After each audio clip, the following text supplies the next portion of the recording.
Greetings everyone from Kit Kat and me. Yes, this time for a change. So here we are. You can go back and sit down there. Okay. So we missed out yesterday's session due to a number of things, but I shan't get into that just yet. I just want to get a move on with this piece, and it's time to complete it, I think, today. So let's set about that task, shall we? It's just, well, this thing came to mind first. Excuse me. Oh, a little catch in my throat.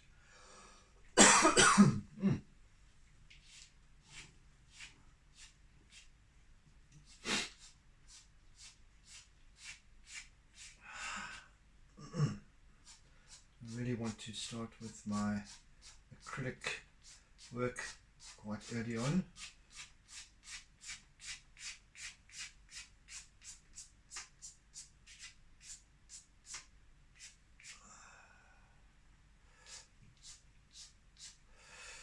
Yeah, this is going to take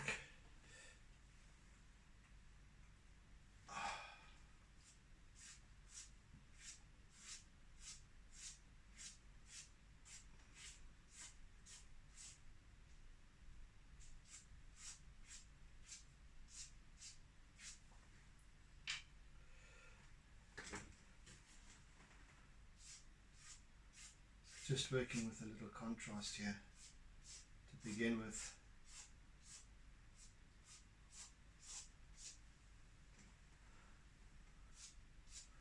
I am speaking a little quieter than I normally would because I don't want to wake the kitties, the little ones, and get them started. And they're through in the main bedroom, so it's just let sleeping cats lie. Because once they get going,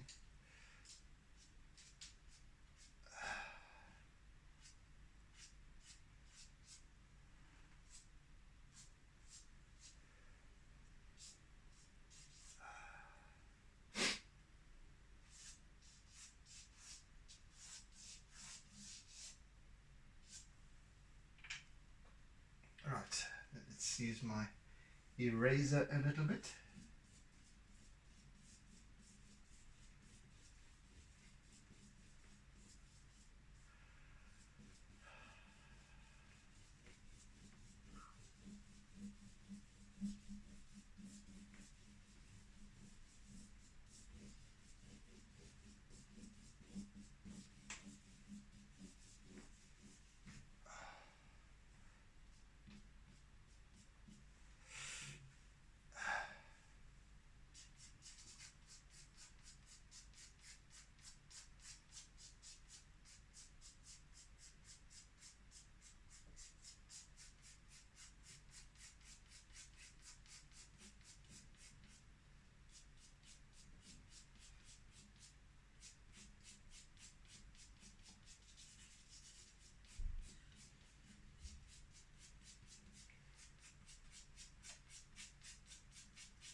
Just some more little more charcoal here.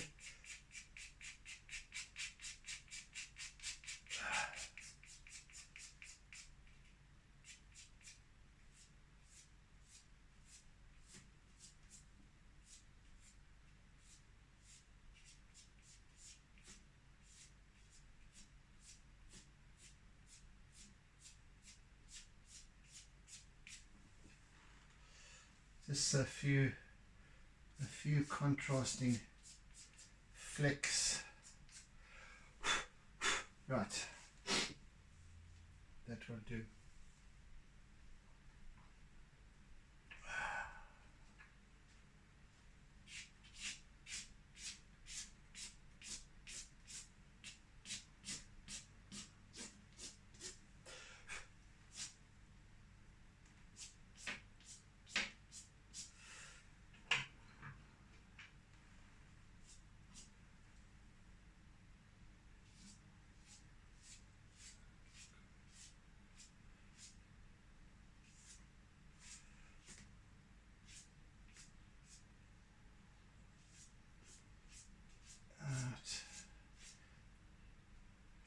There we go. Okay, let's now,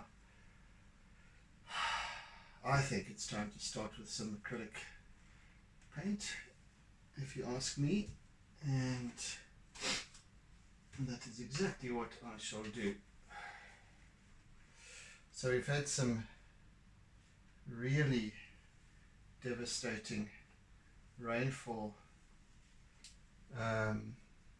well, since the last session, and the devastation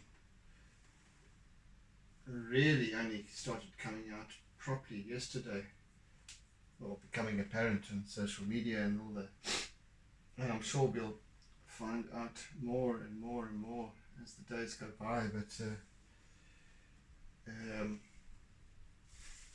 but really I think what's been most apparent is how Mother Nature from time to time says hell no and rejects us and all that we're doing.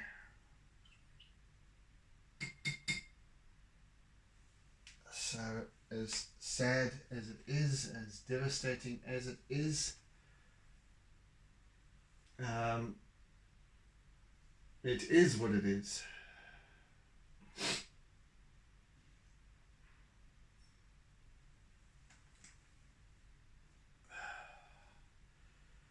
But anyway, it's not for me to say what's right and wrong in these things, but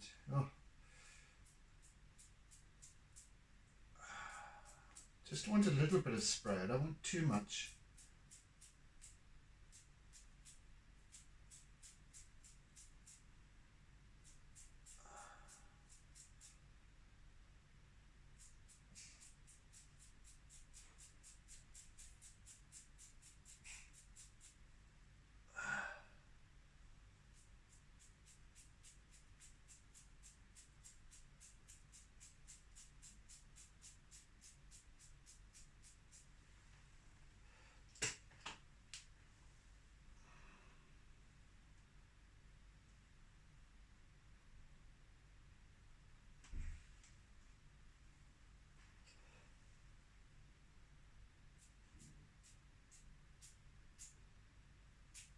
There we go, that's enough.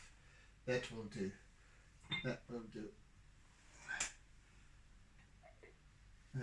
So the main reason that I decided to forego yesterday's session was because one of the results of all the devastation was that we were, at least here, we're out of water for about 24 hours. So as it turned out, I wasn't able to wash my hands or do anything. Well, I could, but when I finish here, I really have to wash my hands properly, and it's quite a bit of scrubbing to do after I've been using acrylic and whatnot. So I thought, just let me rather pass up on that for now, and just, because I didn't know how long it would be for that the water would be an issue. But luckily it was only for 24 hours that we were out, but other friends of mine are still out. I'm looking at 48 hours now and counting, which is, we don't actually realize how much we take advantage of what we have, of the resources that we have, until they're not there, until they're suddenly taken away. And then you've got dishes building up in the sink.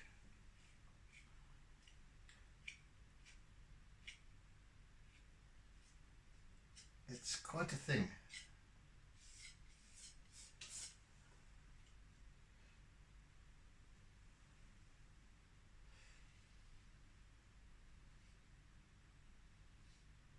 A little bit of concentration here.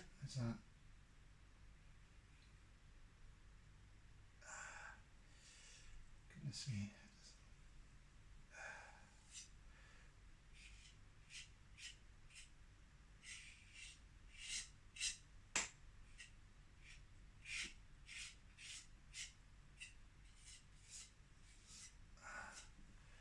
Right, let's just get some going over here. Because you want to actually come off now. Come on, come on. There you go. Actually got to start being a little bit heavy-handed and decisive about this, rather than playing timid.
You are in the wrong place, little clamp. So let me just move that up to there.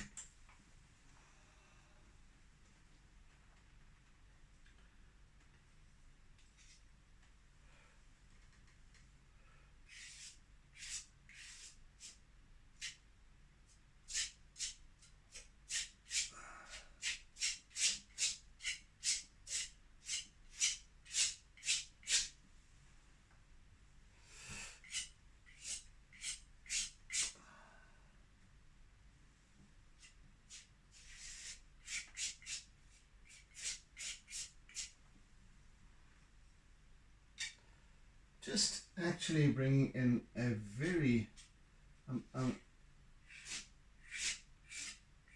spreading this with a palette knife, this acrylic paint, so that I get quite a thin film over the surface, and I'm getting a reflection which is actually off-putting. Okay, that's better.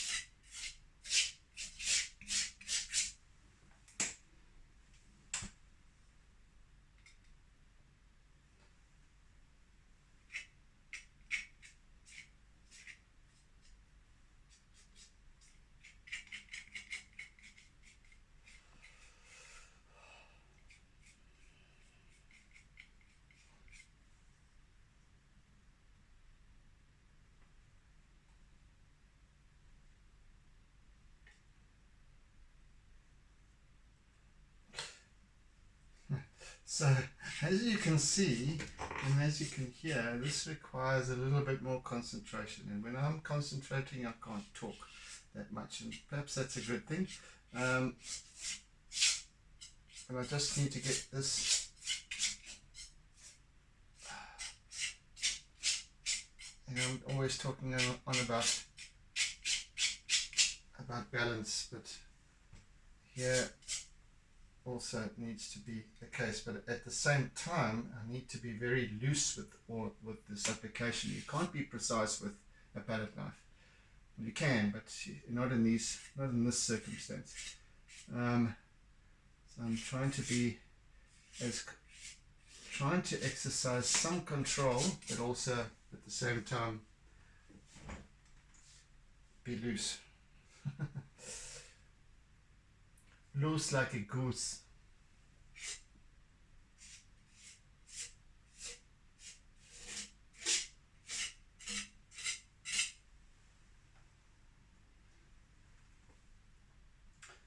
Okay, let me see if I can start working up some.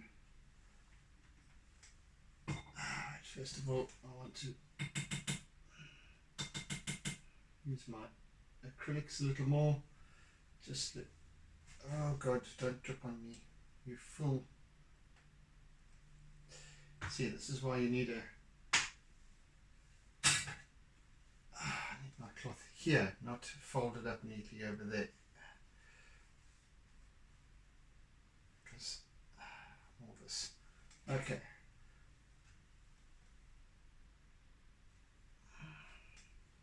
Let's try that again.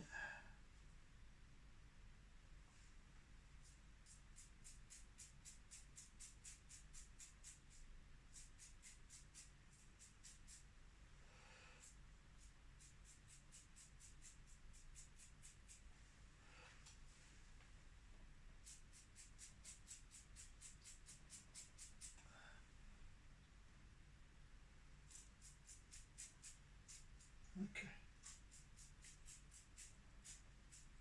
Yes. That's that then. Now for my little paintbrush. Let's use this little old number that I always lean on.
Yes, so for those of you watching who don't live in Durban or South Africa even, aren't aware of what's the state of things for the last few days, is that from Monday through to Tuesday, for 24 hours, for a period of 24 hours, we averaged 10 millimeters of rain every half an hour. Sometimes, in some cases, more, but it was just quite heavy and very consistent. It barely let up for, in fact, it didn't let up. Just carried on and on and on. And Durban and surrounds is quite a hilly sort of region. It's a lot of hills and so on. Sort of lots of little gorges and so on. And what happens in these areas is that so you get excessive buildup of saturation, and then it starts to, never mind that there's a lot of vegetation. KwaZulu-Natal is well known for its rich green vegetation, but despite the vegetation, so the ground becomes so saturated to the point that it starts to shift, and then it starts to shift downhill. and then anything in its path. So we've got lots of suburban areas that are built on hillsides and down into valleys and all of that, and they just get taken with whatever, so that the mud sliding takes everything in its path, because as it gathers momentum, and it's obviously millions of tons of or thousands of tons at least, of mud. And not only the residential areas, but the informal settlement areas are always, no matter if we even have generally heavy rainfall, the informal settlements are particularly hard hit. But in one particular case, in Umdloti, which is a little kind of a resort village, coastal village on the north coast, they were particularly hard hit. And one of the complexes up on the top. So now, if you can imagine, all of these coastal areas are pretty much, the hilly parts are pretty much dunes, sand dunes, and yes, they might be millions of years old, and previous cyclones have uncovered, because of the wave action and so on, washing away at the dunes, have uncovered fossils and all sorts of things. So they're very, very well established, and the coastal natural vegetation is such that it keeps that soil in place. That's why it's indigenous. Go figure. So then, developers come along and go, oh, this is a nice place to build a resort, and so the resort builds, and then more and more and more. Now we've got shops and we've got all this stuff, and now the coastal, the actual vegetation that keeps all that soil compacted and in place now becomes compromised, so that a sea action causes a lot of erosion and what have you.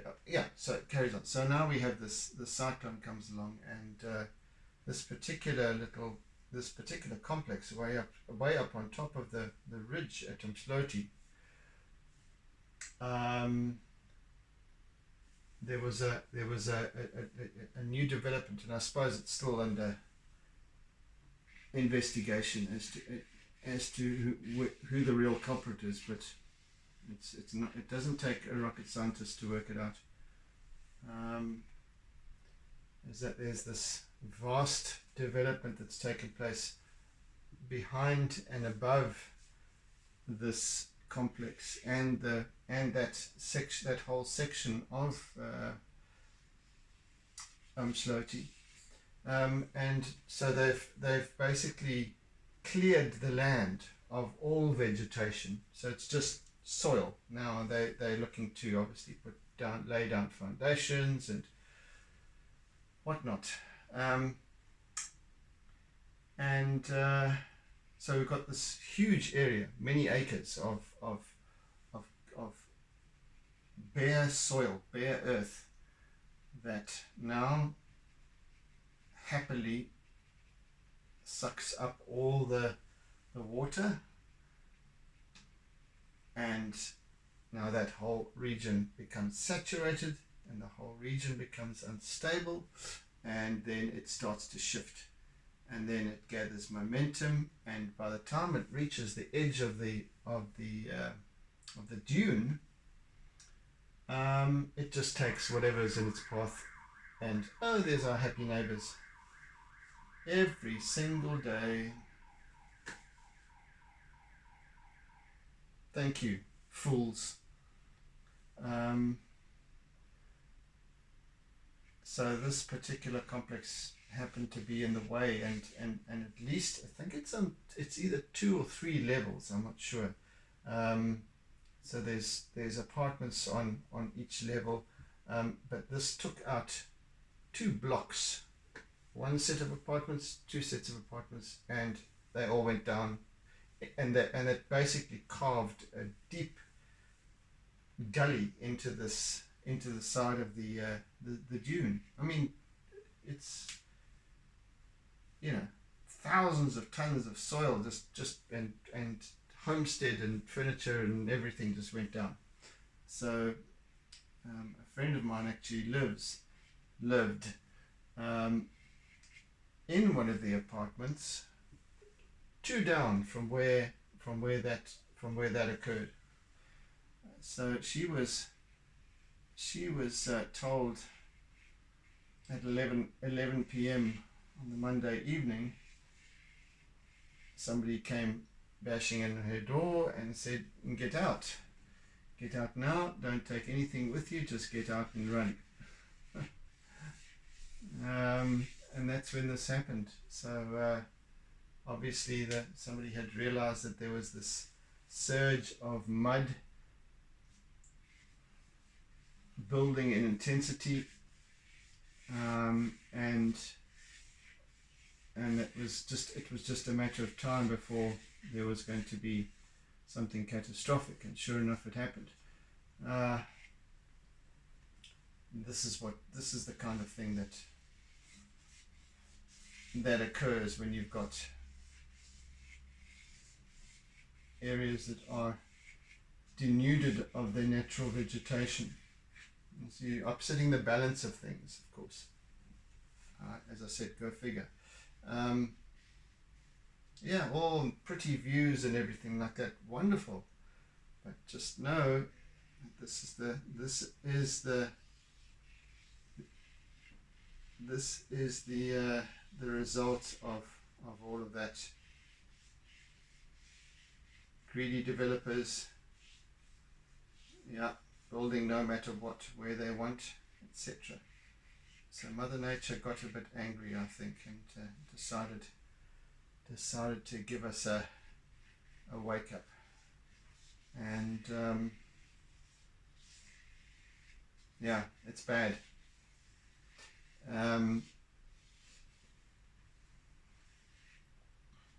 And of course, because it was such a quite a widespread scenario, you as you go inland, you're talking maybe 30 kilometers inland, it's all just blanketed in rainfall. So we've got lots of very hilly areas that now have been just saturated. So all the stories coming from all over the show, as to the havoc that has been wreaked. Yeah, so thoughts and prayers go out to those who have lost their homes and livelihoods and what have you. It's horrific, but at the same time, it's sure you have to agree that it's just the way things are, upsetting the balance of things. Humanity has done that throughout our existence. We've upset the balance of the natural order of things, and then we cry when we reap the consequences of those actions and foolishnesses. Yeah, even nearby where I am, there's just homes that are also just washed away, collapsed, undercut, because surrounding, the water just rushes around the foundations and undercuts the foundations, and then the house is destabilized and it just collapses, or parts of it collapse. Another friend of mine, Michelle, her house she woke up at 2 o'clock in the morning to find her home under 3 inches of water. it is hectic, but yo, you just got to understand these things.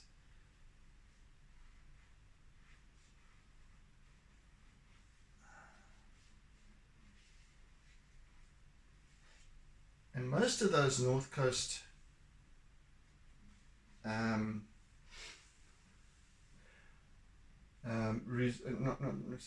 developments, most of those North Coast developments are previously on, they're built on what was previously sugarcane land. Now, already there is a problem because that sugarcane is not the natural vegetation. So you've got these wonderful rolling hills of green that are of basically sugarcane is a grass which has a very shallow root system and what have you, and not the kind of, or at least not the right kind of root system that actually holds the earth together, which the natural vegetation does. That's why it's there. But then that gets taken out and replaced, perhaps a century or century and a half ago, by sugarcane. And that land gets farmed in thousands and thousands of acres for generations. But then what happened was, so the sugar industry in South Africa started to, there was a shift in the order of things in terms of the global sugar industry, and now South Africa is no longer a major producer, so not a major exporter anymore. Just like what happened in Mauritius, the same thing. There used to be a major exporter of sugar, major sugar plantations, etc., and that's changed. So now they've decided to focus more on tourism, obviously. Anyway, that's besides the point.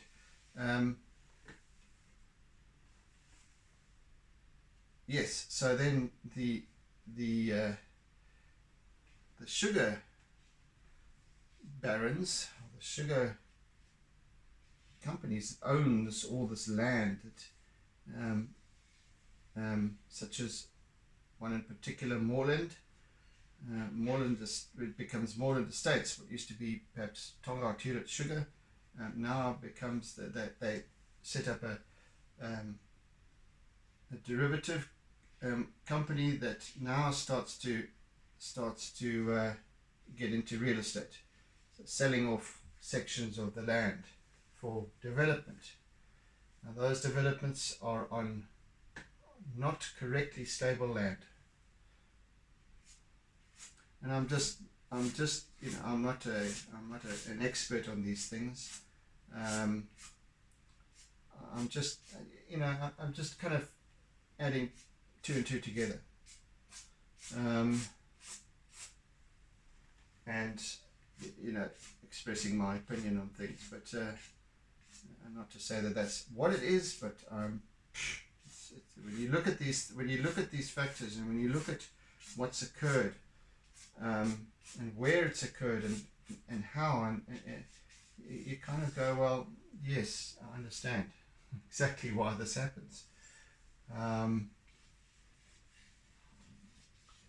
Yes, so we've had a bit of a shake-up down here in KwaZulu-Natal and around Durban the last few days, and of course that the other thing is, of course, that I was speaking of on Monday, the last session.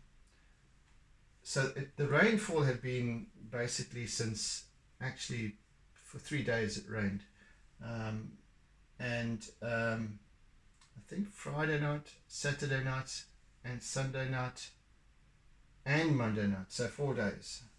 I think Friday night it wasn't. It had just started, some light drizzle, intermittent, and what have you. But then Saturday it started, or during the night on the Friday night into the Saturday morning. So Saturday we had driven out to Durban North to go to this North Coast Artists meeting, and coming back we drove through downtown Durban, and of course there is pools of water everywhere in the roads, such that they had to even block off some of the lanes and what have you. But the problem there is that, and it's a problem that which is not just in Durban, it's quite widespread. It's because of the lack of maintenance of the stormwater drainage system. And that's a problem. So the coffers get raided and distributed. I can't think of a more apt expression. And yeah, so the funds are no longer there for allocated.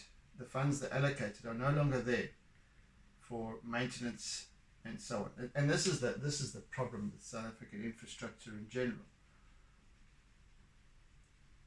That the funds get raided by the powers that be, and it's all about greed. So they don't think about the consequences of their actions. That they think that I know he's going to miss this money, but I can do with another fleet of cars and a couple of new houses built and all that sort of thing. I'll just take that money. It's mine anyway, really. So that's what happens. And then this is the result of this, because now everything is weak. So we've got bridges collapsing up the north coast, or at least completely destabilized, starting to break up and what have you. At least I know 2 bridges up the north coast that where that is the case. And yeah, so that begins to happen because those bridges aren't regularly checked out for weaknesses and what have you, and fixed there and then. The same with our power grid in South Africa. It's the same thing with Eskom. That's why we're having such problems with our power supply. It's because the power stations are were not maintained over 20 something years. That's the problem. That's the problem so it's across the board in every sector, where just the lack of maintenance compounds the problem. So now when you get a real jolt to the system, it buckles. Everything buckles. So now we have people without water, we have people without electricity, we have people without electricity and water, we have people with flood damage, extensive flood damage. Now insurance companies will also start to duck and dive, shirk their commitment, etc., etc., etc. That's the way life is done today in the world, probably, and always has. Finger pointing,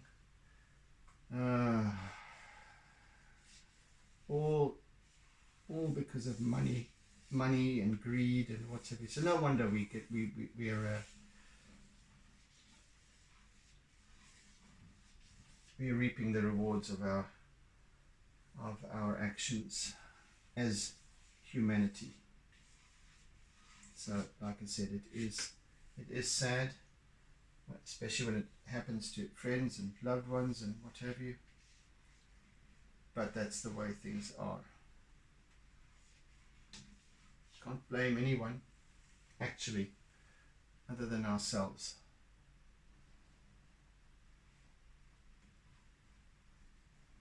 Will those accountable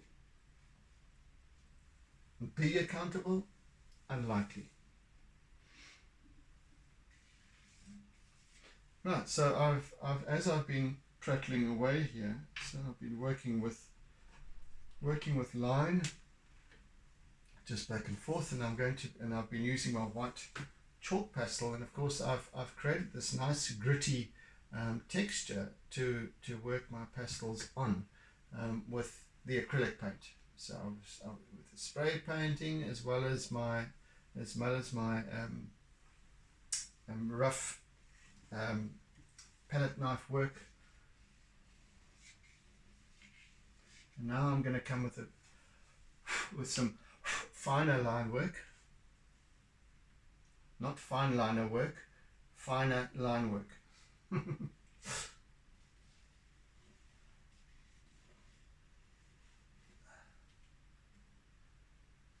That's a little in-house joke. You probably, many people probably wouldn't know what a fine liner is. I don't even know if they still make them, do they? Yeah, not as happy with this particular Conte as I was with the original ones that I was using. So I'm going to have to find another source for these, I think, in due course, because these are not quite up to par. Now, they do the job, but I'd be happy with something better. But it is okay for producing these quite fine little lines. So maybe they are okay after all, I don't know. Let's maybe introduce my eraser a little bit here as well.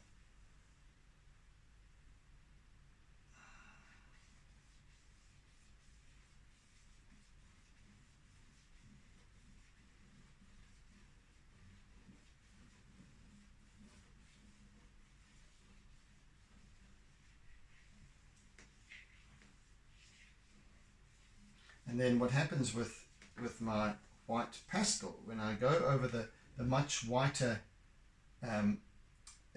acrylic, when I go over that, because the acrylic is much whiter, brighter white than the pastel. But then when I go over the acrylic with the pastel once again, it becomes even whiter still, which is lovely. I can really get these nice gradation of even the highlight areas.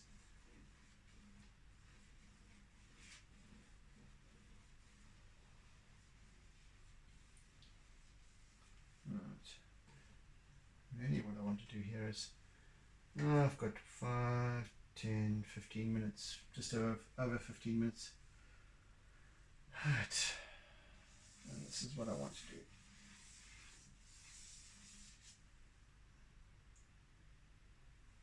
Let me just move these two. Oh, my whole. Oh, come on now.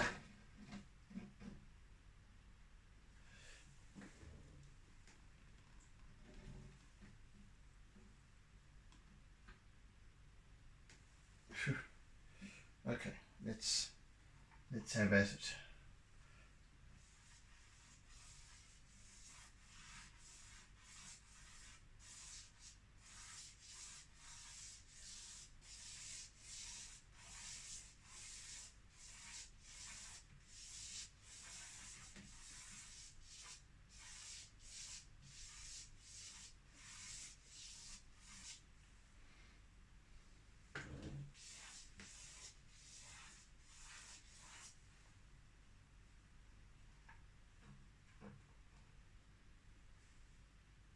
Where is that color that I'm looking for? Yeah.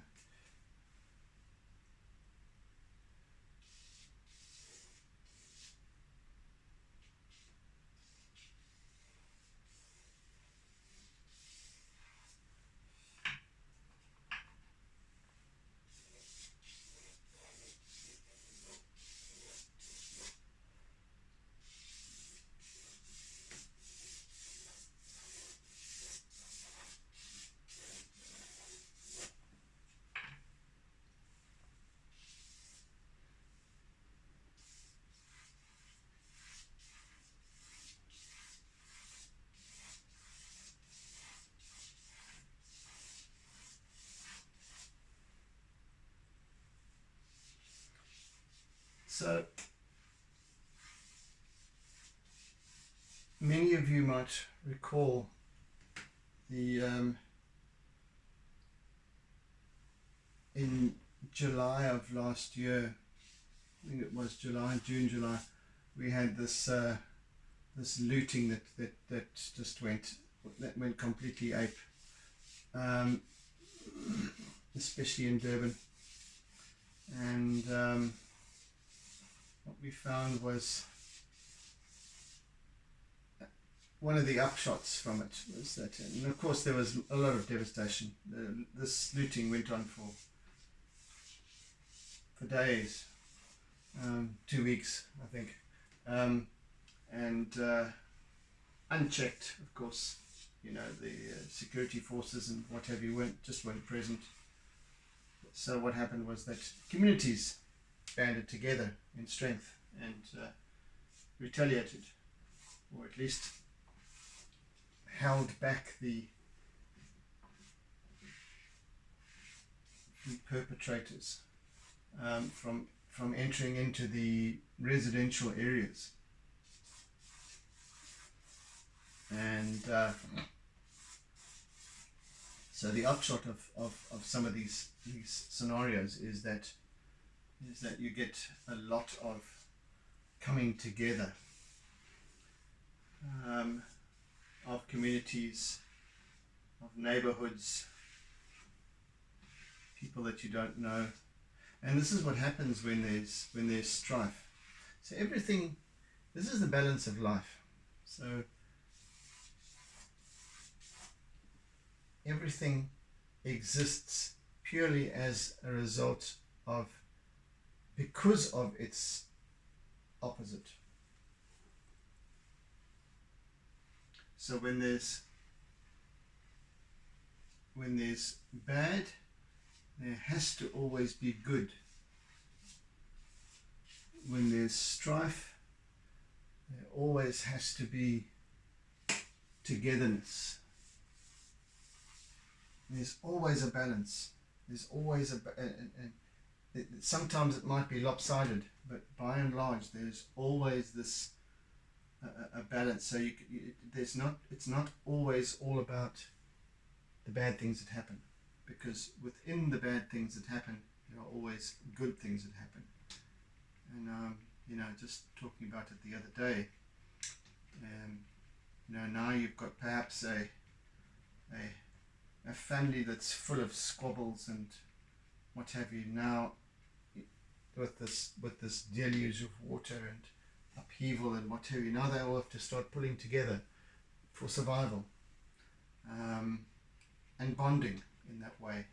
We've got people in communities now coming out and helping others in their community, in their areas that have been particularly hard hit.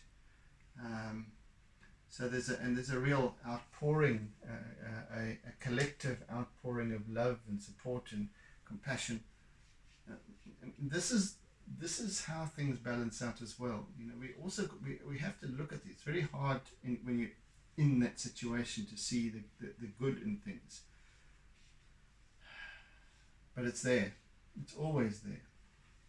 So the outpouring of love and compassion and togetherness has been significant once again, and it builds to a crescendo as well. It kind of arises up to meet this level of devastation we've got, which is an interesting thing.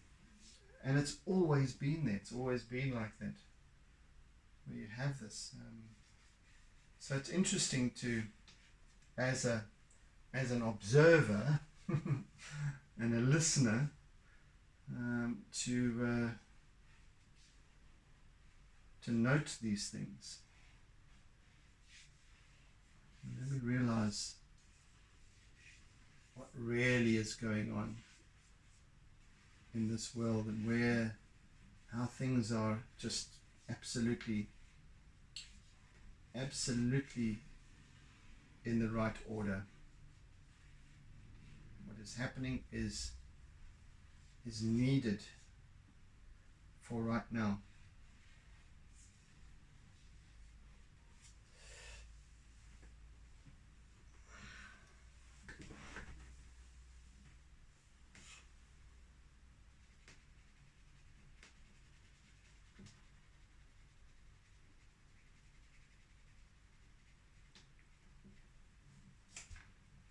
think I have said my piece on that score now. I can just needed to be said. And of course it helps me to work with these things as well, to realize what's going on, to unpack it.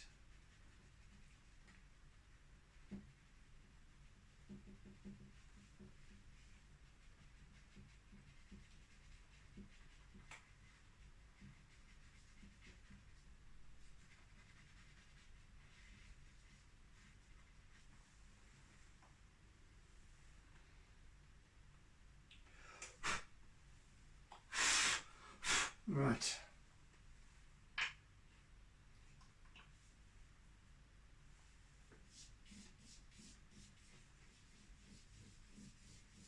Just keeping an eye on the time. Yeah, we've got 8 minutes or so maybe.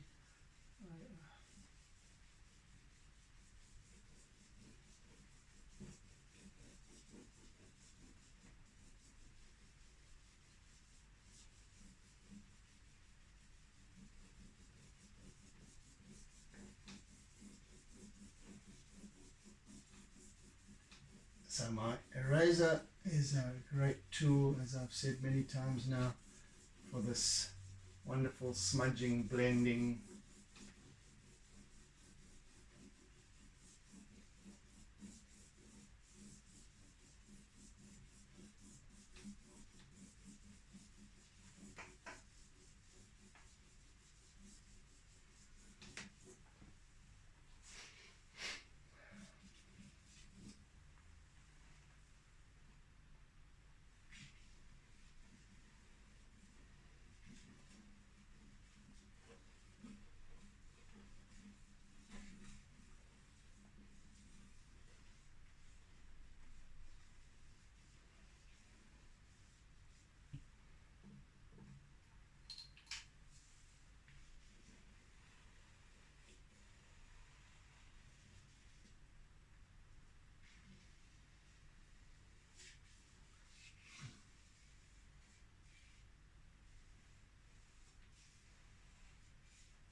So I'm just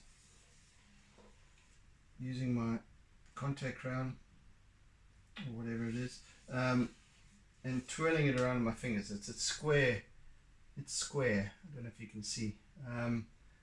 So as I turn it in my fingers, as I'm moving with it, it creates this uneven line, squiggly line.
just a little bit of further contrast on the edge of this, just underneath this collapsing little wave here.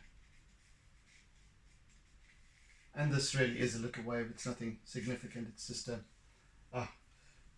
2 or 3 feet shorebreak.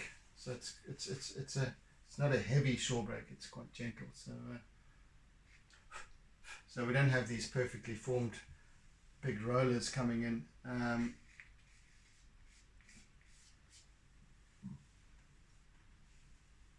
They're higgledy-piggledy, which is nice to work with their nature.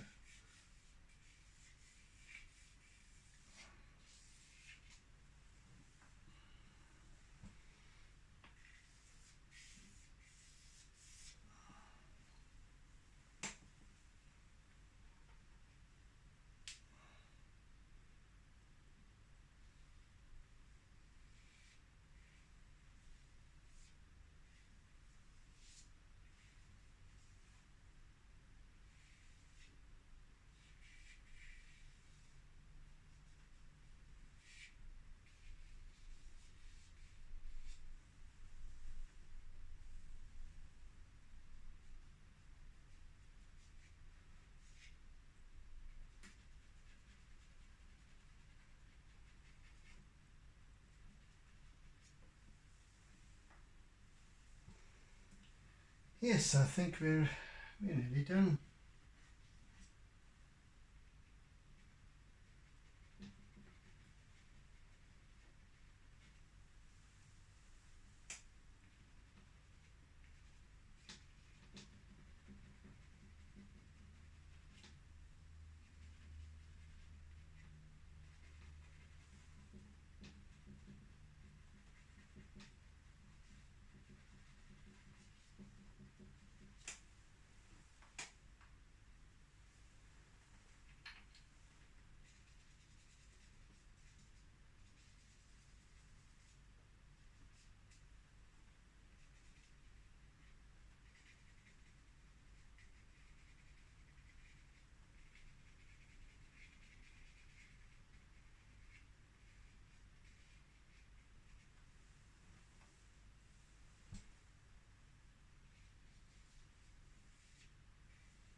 Right, let's sign off. What color are we going to use? I think it's going to be this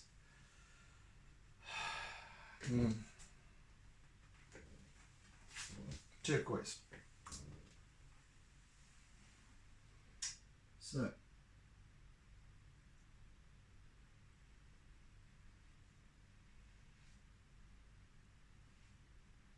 go.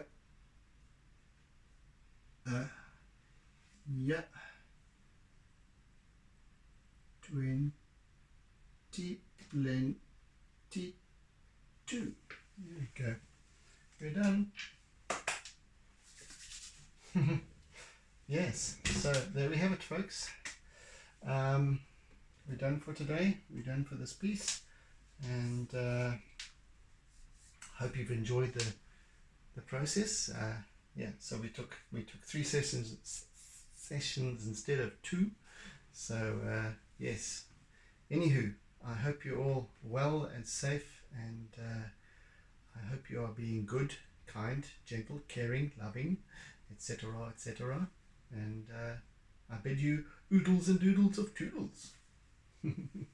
And I'll see you again next week. So have a fantastic Easter weekend, and if you are celebrating, and do take care, keep warm, keep safe. See ya. Bye. And always doodle.